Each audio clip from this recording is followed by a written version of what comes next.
Hello, I'd like to welcome Jim Fadiman, PhD, with advanced degrees from Harvard and Stanford. Jim's been exploring the effects of psychedelics since 1961 and microdosing psychedelics since 2010.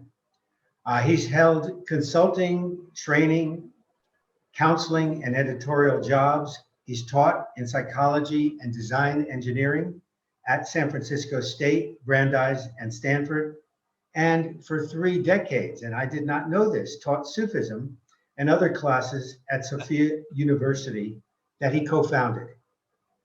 Dr. Fadiman has published textbooks, professional books, a self-help book, a novel, and produced plays and videos, including Drugs the Children Are Choosing for National Public Television.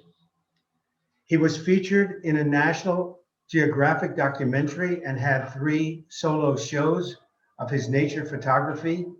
His most recent books are The Psychedelic Explorer's Guide, Safe, Therapeutic, and Sacred Journeys, and also Your Symphony of Selves, Discover and Understand More of Who We Are with Jordan Gruber. He's currently consulting on several related research studies. And reading this, you see that Dr. Fadiman's been involved in this field for a long time. And I must say, he is one of the most eloquent speakers and always brings a kind and compassionate viewpoint, as well as a wonderful sense of humor to the subject. Jim, thank you so much for sharing your wealth and decades of knowledge with our class on psychedelics and culture. And I'd just like to start out with the opening question. How did you become involved in psychedelics in the first place? Well, I was minding my own business, graduated from college, writing an extraordinarily bad novel while living in Paris and pretending that I was hip. And my favorite research and friend professor, Richard Alpert, who later became Ram Dass, came to Paris, and he was in wonderful condition. And he said, the greatest thing in the world has happened to me, and I want to share it with you. And I said, well, that sounds good. Then he reached in his breast pocket, took out a little bottle of pills, and I thought, I don't know what I'm getting into, but I don't know when I'm so straight. I don't drink coffee, okay? And I had psilocybin with him that evening, and it shifted my belief system into what was possible and what were my needs and some kind of therapeutic value. And a few weeks later, I made an agreement with my draft board that I'd rather go to graduate school than Vietnam. And while I was at Stanford in my first year, I worked with a group called the International Foundation for Advanced Study, and had a very high dose of LSD. And that shifted my worldview deeply and my career possibilities. And I'm still working off of that particular set of insights and experiences. So you, as with the people who participated in Walter Pahnke's study way back in 1962, The Miracle of Morris Chapel, found that a high dose psychedelic experience had lifelong benefits for you. Can you explain or elaborate on this a little bit? Why there are numerous people, psychedelic explorers, who make this observation? Well, when you have any major profound experience, it should affect you. There's a theory, for instance, that going to college is a major shift in your belief and attitude systems. Many students change religions, change political philosophies, and certainly change life intentions. Similarly, if you join the Peace Corps, if you were in the military, these are major events. Well, a very compressed major event is a high dose psychedelic. And what it gives you is an alternative way of understanding where you fit, not into your family or into your subculture, but how you fit into the entire natural world. And that's a shift that is called learning, and learning lasts. Excellent. Talking about learning, I guess it was in the mid or late 60s that you and Willis Harman at Stanford, an engineer, decided to do a somewhat unique experiment in, as far as I can see, in the history of psychedelic studies, to actually explore psychedelics for scientific problem solving. Can you tell us a little bit about how you came up with this idea and what the protocol was and what the outcome of this was? Well, there was a general belief that psychedelics at a moderately high dose took you into your own internal world, into a visionary world, took you basically out of self, and also out of self-interest. The details of your daily life couldn't be less important. That was the belief system. And Willis Harman and I decided to look at the possibility, could psychedelics be used for logical, rational, right brain work, basically scientific problem solving. And the general agreement we had is there was no evidence, and there was lots of contrary evidence. But that's where science gets to be fun. And so we developed a study in which people who were serious senior scientists, these were people high up and successful in their work, but they had a problem they were working on that had frustrated them, basically that they'd failed on. And these were people who didn't like or were very unused to failure. And we said, if you have a hard enough problem that you're stuck on, we can give you a situation where you will have a very successful creative day. So we did everything we could to suggest to them that they would be able to use the psychedelic mind space on these problems, which they had a deep emotional concern with. This was not kind of, here's a pretend problem, you're in a pretend class. Right. This was their career and their own personal egos. And what we did, and the protocol was very simple, was based on a therapeutic model, which is people came in and they had met the night before and they had chatted on their problems. We had 4 scientists at a time. So they knew each other very, very slightly. And we gave them either 100 micrograms of LSD or 200 milligrams of mescaline, same basic effect. And they lay down and they had eye shades and they had headphones and they listened to music for a couple of hours. And then when they came up, we gave them permission to work on their problems. And they dove into their problems and they stayed with their problems. What was very moving is out of that group of 28 people, nobody went off into personal space. No one drifted off into kind of psychedelic la-la land. They stuck with their problems. And when we took them home later that evening, almost all of them stayed up half the night, continuing to work on the problems. And So tell us a little bit. Very successful in that we had, I think it was like 48 problems and 44 either total or partial solutions. And tell us a little bit, what kind of scientists are we talking about here? What This field was, these were scientists working in chip design, in computer design, in architecture, in mathematical theory. We had a wonderful guy who came up with a new theory of the photon that was later published. And what he could do was thought experiments in his head, the way Einstein suggested thought experiments. People designed electric circuits. And I think we even had one graphic artist who had a client who was impossible to please. And he ended up with 3 designs, all of which his client liked. So it was a wide range. Did a lot of this take place in a visualization world of seeing the problem from different angles? And I think you said that one architect kind of scrolled through the history of architecture to some extent. The architect is a good model because, yes, people worked visually even when the problem seemed to be quite, say, mathematically abstract. But the architect spent the morning, as he said, taking a world tour through architecture of history, just kind of enjoying himself. Right. When he came out, he had his great big pieces of paper and he was ready to make sketches.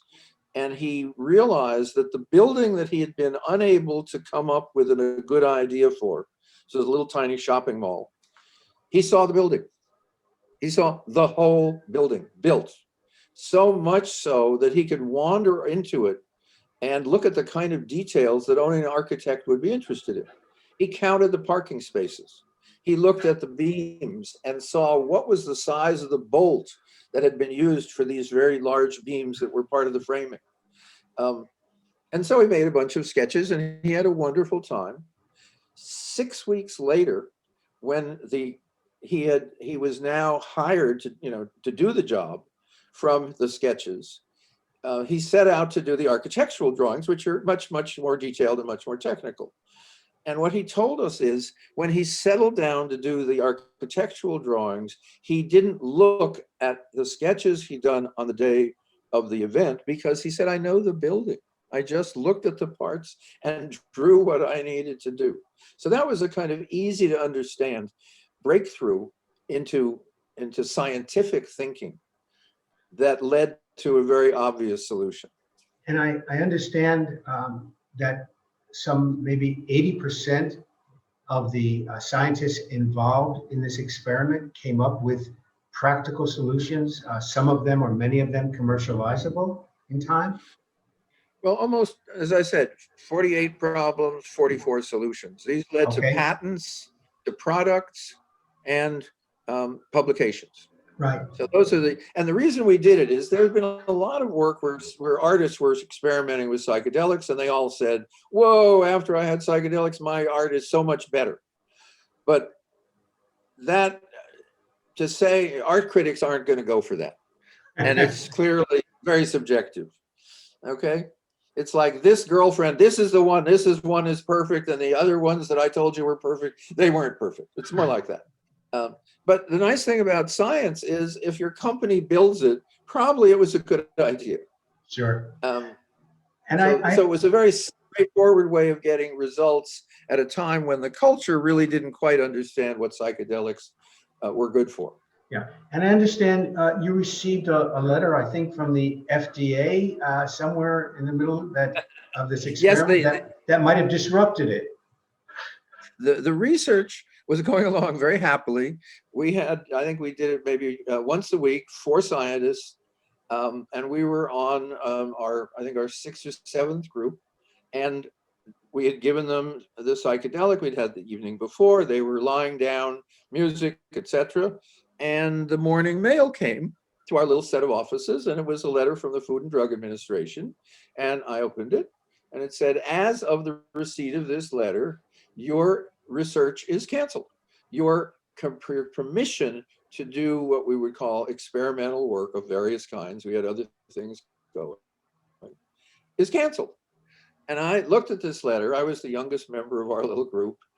And I noted, we all kind of looked at the fact that we had 4 guys lying there on the floor and on the couch. And I said, I think we got this letter tomorrow. And they looked at me and I looked at them, and I put the letter in the envelope and I put the envelope in a drawer and closed the drawer, and we went into the room and worked with our last group. I see. Jim, now the same day, 60 other research projects across the country had been canceled. I see. Has this research ever been replicated, to your knowledge? It has not been replicated scientifically, but there's a great many corporations. I live in the Silicon Valley area, a great many corporations whose fundamental product was first developed by the chief scientist using psychedelics to help himself. It's quite understood by successful scientific problem solving. Excellent. And I guess this is the reason that Steve Jobs stated that LSD was one of the most significant experiences in his life that helped him think different in the creation of Apple? Yeah, now he took this, his LSD period was before developing Apple. But one of the things that came out of Steve Jobs' own psychedelic work was the sense of elegance and that you see in nature. And that Apple products had something quite unique aside from everything we know on the outside. But if you opened up the box and you looked at inside, it didn't look like a bunch of engineers had put it together in the best way they could, and it was a total mess visually.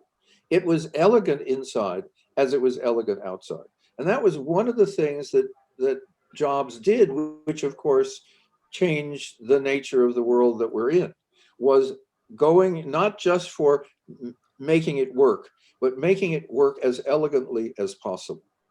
Given what you know about this, about Jobs, about Crick and DNA, and other scientists who've had breakthroughs, do you see a disconnect between a society that, on the one hand, praises innovation but bans psychedelics, which are obviously can be a catalyst for innovation? Well, remember, psychedelics were banned, made illegal, made what's called Schedule 1, which is defined as having no medical use and a high capacity for addiction, except the other part of the definition is anything we want to put in that box, we do so with zero science behind it. And there's a famous quote by one of Nixon's close colleagues that said, "We knew from the beginning it had nothing to do with the drugs."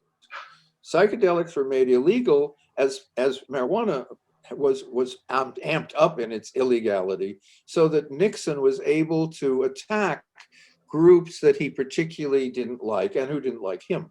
And that included the whole hippie world, which was coming into being. So there was never good science behind psychedelics being eliminated. And the new return of psychedelic research and the interest, for example, in your course, is because the culture is saying, wait a moment, why are we turning away from something which at the time it was made illegal was the most researched psychiatric drug in the world? That doesn't sound to me like no medical uses. And when I got into it, I wrote Sandoz, the company that had synthesized LSD, and I said, can you send me any information? You know, first year graduate student. I got these 2 giant volumes from Sandoz, and it was the abstracts, not the article, just the abstract of the first 1,000 articles. So this was a drug of enormous interest worldwide that the US government managed to suppress for far too many years. And when, after the Controlled Substances Act of 1970, this research, what happened? It kind of got washed away, forgotten, or people were obviously afraid because of the illegality to try to pursue it. So are we on the verge of reviving a lot of this at this point? Well, you know, there's a curious thing that happens when the government makes something that's desirable illegal. That simply opens up enormous business opportunities for the people who sell illegal things. Sure. United States went through a prohibition where they, by making alcohol illegal, they enormously upped the amount of alcohol, particularly high proof alcohol, used in the United States. Before prohibition, a 1 mile circle around Times Square, about 500 places where you could get a drink. After prohibition, the same mile, 5,000 places. There you go. Okay. Yeah. After LSD was made illegal, and during the period which we're still in of illegality, 30 million Americans took LSD. Not in a laboratory, not in a scientific setting, some very few in a therapeutic setting, but mainly other ways. So psychedelics never left the culture, they left the scientific culture. And now they're back in the scientific culture. And there's an enormous wave of excitement and interest, both because the research is so favorable for mental health and because there's a number of people who see economic possibilities in setting up companies to basically sell psychedelics as either as a medication or as something else. So knowing what you know as a scientist, and then seeing the continuation, certainly in youth culture, of exploring psychedelics after the ban. Is this what prompted you to write the Psychedelic Explorer's Guide, which has really been a bestseller and um, impacted a lot of people who are interested in psychedelics? What I realized is that there were certain kinds of knowledge I had which were being lost. And it was a kind of ethical responsibility to make sure that the next generation didn't have to make all the mistakes we made to come to the place we did, where we could be pretty much safe and effective in the use of psychedelics. So there was a kind of kindness in the book of, I didn't want people to get into trouble. And it was clear that people were going to use psychedelics in good ways, fair ways, and just terrible ways.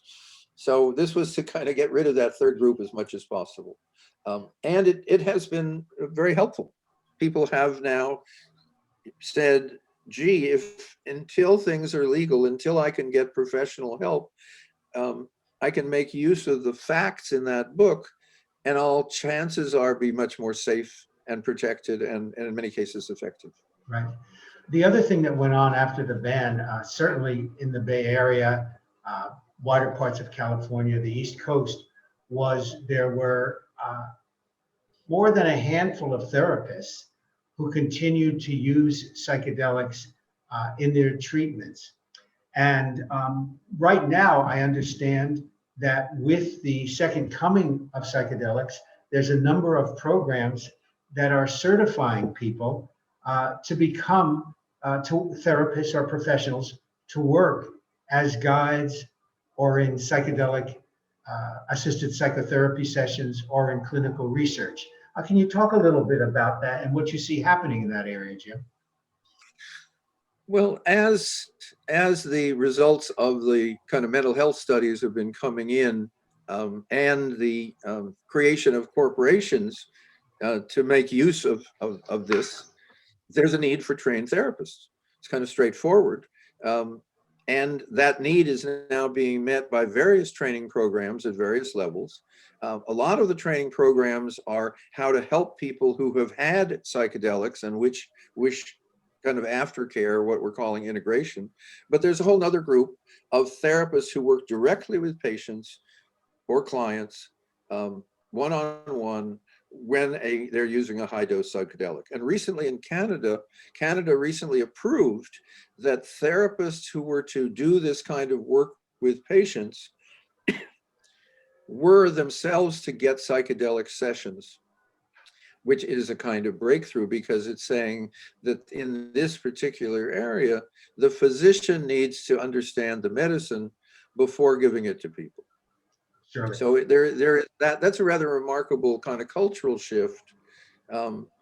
Nobody says to the heart surgeon, you should really have heart surgery before you start practicing. Yeah. But we're dealing in a very different paradigm, and that paradigm has different needs. And it's nice to see Canada moving ahead. It's also nice to see the United States moving ahead in some areas with similar training, in a sense, requirements. Surely. Given the legislation that passed in the 2020 November election in Oregon, legalizing with 56% of the vote the psilocybin services initiative, do you foresee a day in the not too distant future, hopefully, possibly in our lifetimes, when there will be legal psychedelic therapy centers throughout many states in the United States? Well, Oregon basically said, we're going to work out a way so people can use psychedelics therapeutically. Now, obviously, that's going to be successful. And other states are going to say, well, why are we denying our citizens the same level of mental health care that people in Oregon get? And it will happen very quickly. And it'll also happen more quickly outside the United States, which doesn't have the same kind of historical repression, kind of a whole generation where people were taught things that weren't so that they would be afraid. So Sure. Oregon. Now we're also seeing again the mysterious ingredient that has been missing from psychedelic research in the Renaissance, which now is dominant, is greed. There's literally a dozen companies who are saying we're going to be, incredibly valuable if we ever get permission to use psychedelics, if psychedelics became legal, if we can then sell them, and a lot of other ifs. But what's fascinating about those companies, many of which are called penny stocks, is they're all doing very, very well based on no data, no research for most of them, no permission, and no legality. That's remarkable if you're putting out a product that you're saying, don't worry, nobody can use it, but when they can use it, we're with you. And what do you attribute that to? I mean, it's almost like the early .com in a sense that companies that haven't even developed their product or don't have sales yet, there's a belief that this wave is coming, and how can I get involved with that as an investor? Well, probably some of those 30 million people understand that their own psychedelic experiences were important to them. Surely. And given that it's physiologically a remarkably safe drug, it's a lot safer, for instance, than aspirin or peanuts, that there is a natural market. And that as legislators, as older legislators in a sense turn over, and younger legislatures come in, the chances are many cases that many of these people in Food and Drug Administration, medical places, etc., have already had personal psychedelic experience. So there's not a taboo. It's just a matter of how can we make it work either to benefit people or to make a lot of money. Yeah, I think there's a point that Rick Doblin, the founder of MAPS, has made, that many of the people even in food and drug and whoever also have approval process in the regulatory world are children of the 60s and have more open attitudes, if not direct psychedelic experience. Go ahead, Jim. Well, MAPS has basically taken 30 years to get permission. And Rick Doblin, who's the head of MAPS, like 2 days ago, is saying he's now thinks there will be hundreds of clinics fairly soon. Okay. So that's a huge shift in the visionary possibilities. See, imagine that we've just discovered antibiotics. And people say, well, what are they good for? And they say, oh, well, I don't know, but they really beat up bacteria like crazy. Say, well, are there places where we would like to have less bacteria? And are there places, so forth and so on and so on. Sure. So we're looking at, imagine, and I read this in the blurbs for these companies, imagine that depression is curable. Right now, depression, being the major mental health difficulty in the world, is not, quote, curable, it's suppressible. Sure. And that antidepressants don't prevent or cure depression, they just squash it down so you don't feel quite as bad. Well, when you have something that can actually end depression, that shifts the reality possibilities for a whole lot of people, including the people who run companies. Right. Yeah. I mean, I think the early Johns Hopkins studies, found that mood could be elevated for at least 14 months.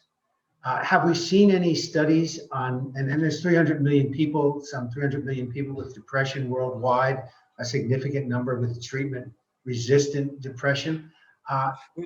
Do we have any idea for how long psychedelics could alleviate depression and how often they'd have to be taken or retaken? Has anything been done in that area? They're basically, what they've done is they've said, whoa, this one session and your depression is alleviated, and we'll check on you now and then until you tell us your depression is back. Okay. So that's not cure. That's a lot better than taking a pill every day that doesn't work as well, but it's not cure, and it's a great improvement. And we have a lot of conditions in which if you get a booster now and then, you're basically in good shape. Now, the problem with psychedelics, depression in a clinical setting, is it's relatively expensive, because you're using a lot of people and so forth. There are alternatives, and I've been researching at least one of those called microdosing, in which there's an alternative way of dealing with a lot of these conditions that is less expensive and perhaps will also be an adjunct to these more kind of, you need to do it in a medical setting situations. Right. So let's jump into the microdosing. For many of us in the 60s and 70s and the books that were written and the Leary and the High Priest and Ram Dass, I mean, psychedelics were a way to the divine, a way to God, and microdosing, megadosing, and heroic doses was much of what people were talking about and experimenting with. I understand that Albert Hoffman himself, the discoverer of LSD, microdosed late in life. And how did people finally find out about this aspect of his work and practice? Well, microdosing, let's be clear what it is. It's Please. taking 1/10 to 1/20 of what's called a recreational dose. And for a number of your students, they will understand this. It's about 10 micrograms or 1/10 of a gram of mushrooms. It has no psychedelic effects, no visions, no becoming one with all beings, no discovering God, no being eaten alive by anacondas, none of that. People generally feel they function better when they microdose than when they are not microdosing. So that's simple. Okay. Now, and I lost the other part of that question. The other part of the question was that how did we find out that the esteemed Albert Hoffman, the discoverer of LSD, microdosed late in his life? Well, Hoffman was not shy about talking about his own personal work, and he would take a dose, and he said it was very useful for walking in the trees and for thinking. And at one point, there's a wonderful discussion between Rick Dobbins and some other people and Hoffman. I think it was on maybe his 100th birthday. And Rick says, "What? That small a dose has an effect?" And Hoffman says, "You ought to try it." And nothing happened. That was like 2006. I became interested around 2010. Someone named Robert Fort told me about Hoffman and these uses. And I began to ask around and began to do some research. But what Hoffman said is he couldn't get Sandoz interested in the very low doses.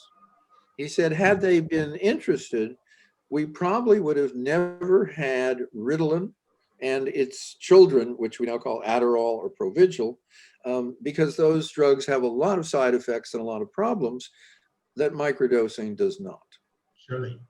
And what was kind of the inflection point with catapulting microdosing out into some parts of the corporate world? There was the book, and you were very familiar with the Ayelet, I don't know her last name, who wrote it, A Really Good Day.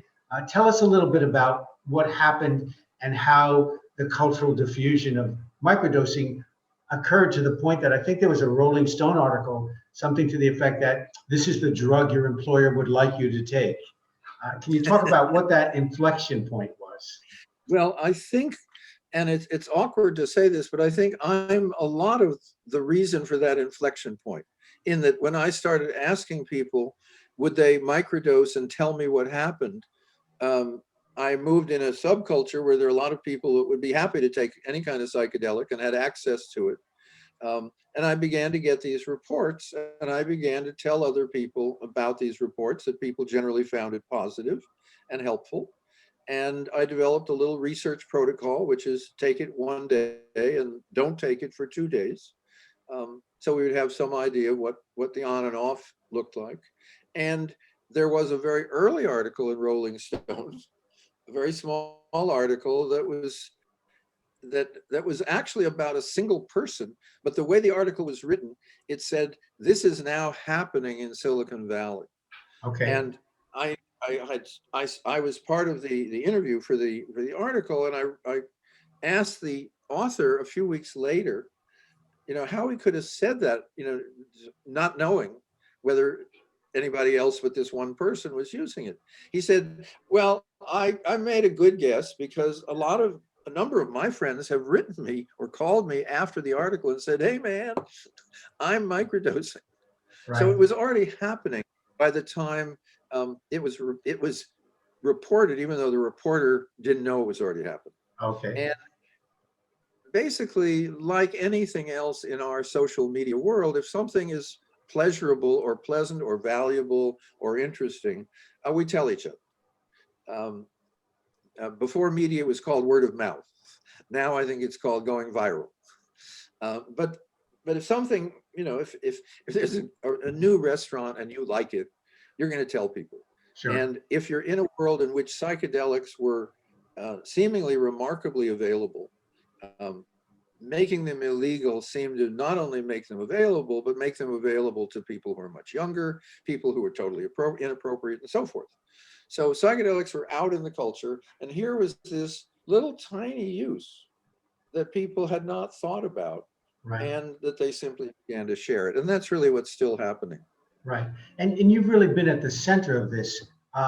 Tell us a little bit about why you call the work you did on your site, microdosing psychedelicscom, search instead of research. Sure.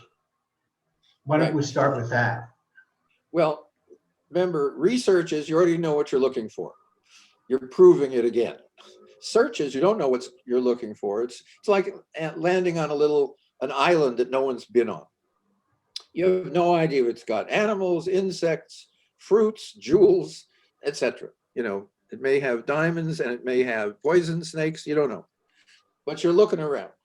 Well, people began to explore microdosing, and what we did, we set my research colleague Sophia Korb and I set up a site which basically said, here are the basic questions that you want to know, which is what's a safe dose, what's a safe way to take it, and also how does it interact with other medications, because that's a really serious question and very important for higher doses.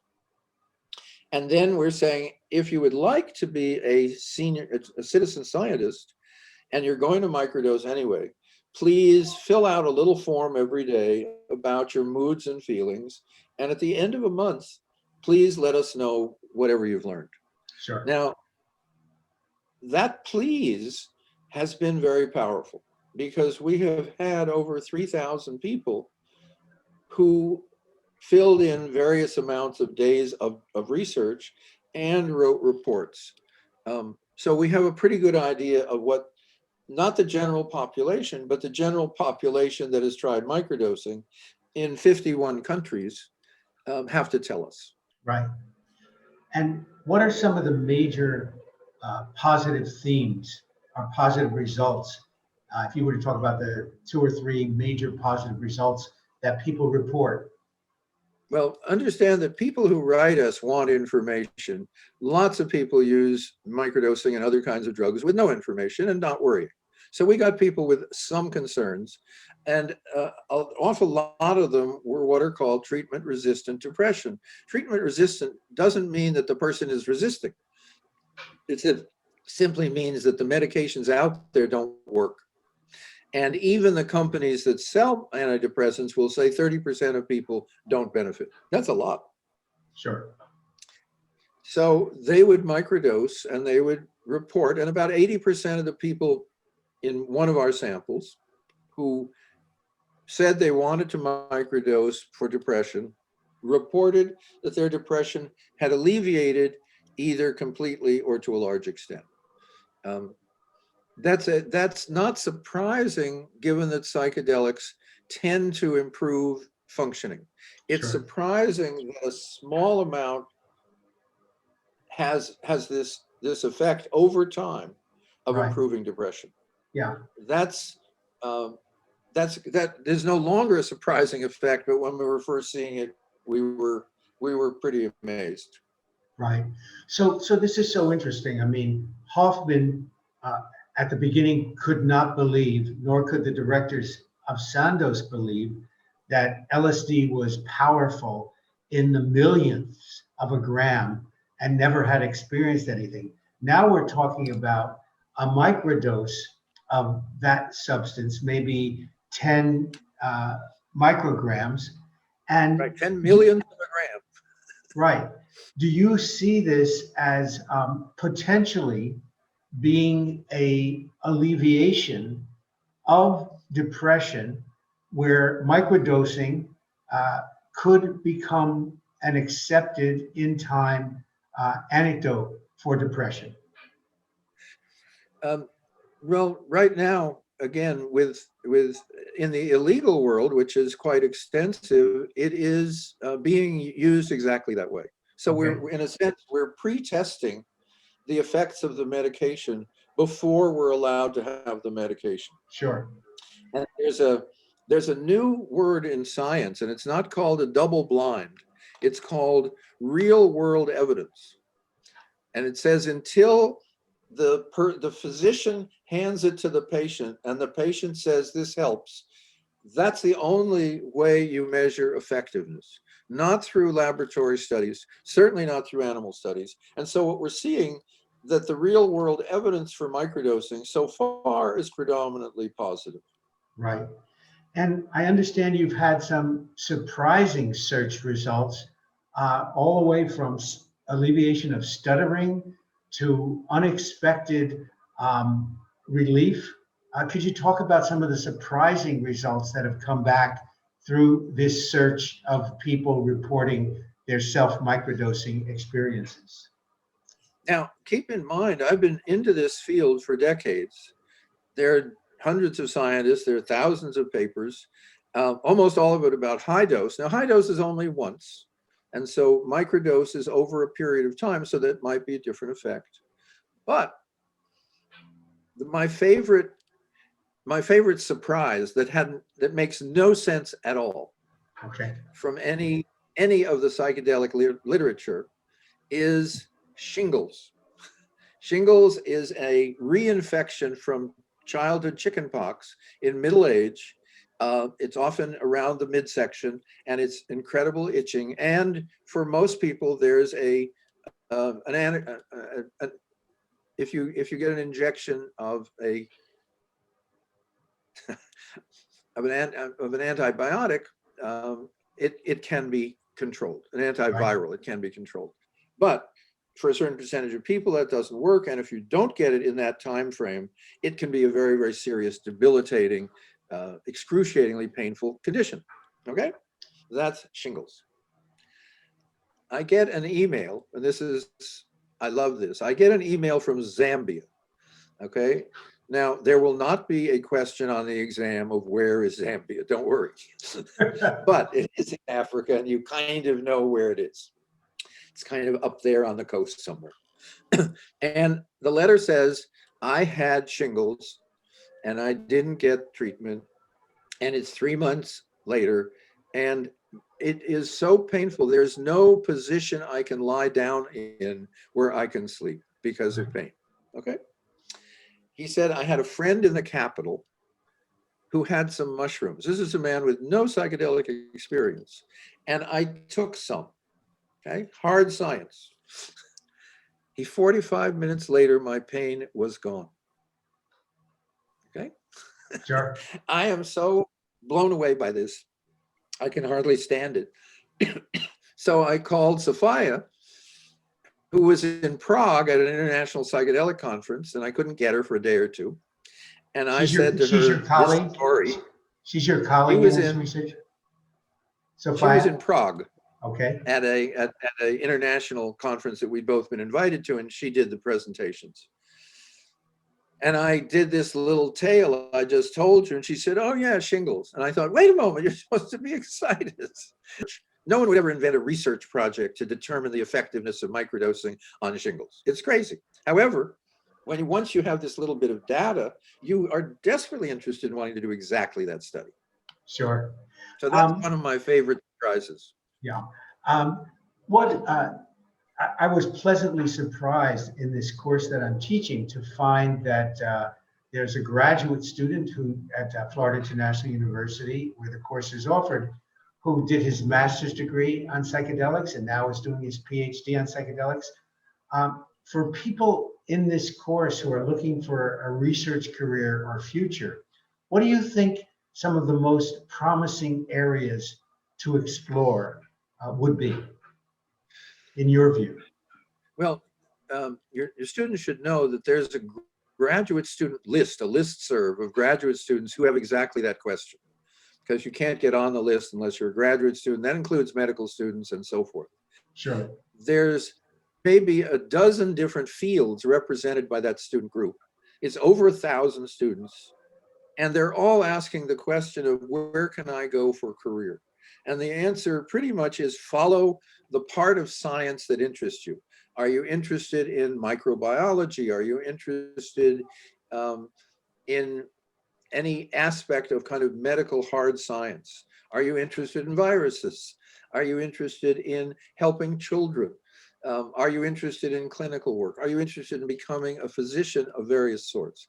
The rule of thumb is get the best conventional training you can and find out if the institution you're going into is comfortable with your doing psychedelic research.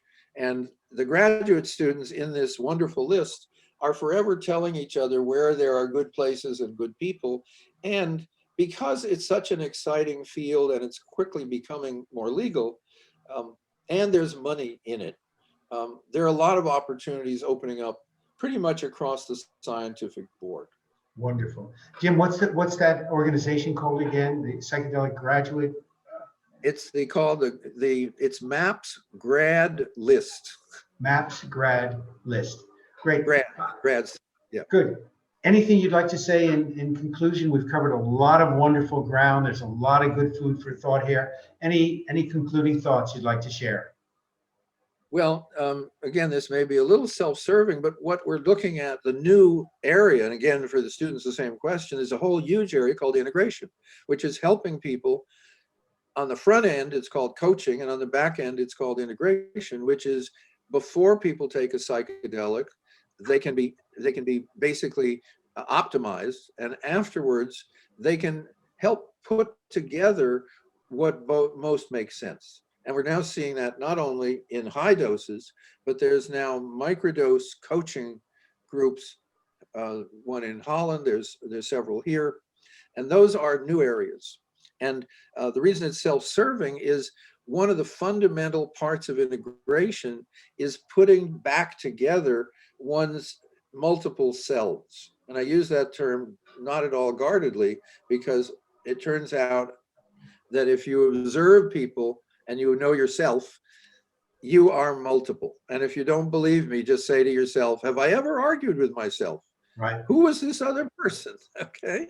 And I recently, the reason this is self-serving is recently I do have a book that's taken only 25 years to write about the necessity of understanding and the helpfulness of getting in touch with your own multiplicity. So that's the next stage in psychedelic work, is successful integration of the multiple parts of yourself. And I'm really grateful to be with you, Jerry, and to be able to share some of this with your students. And that's just really fun and pleasure for me. And Jim, your book is called? Your book? Your Symphony of Selves. Thank you. And Jim, it's available, as we say, wherever books are sold. Okay. Always a great pleasure, Jim. Have a wonderful holiday. Thank you, you too. Take good care. Bye-bye now. Bye.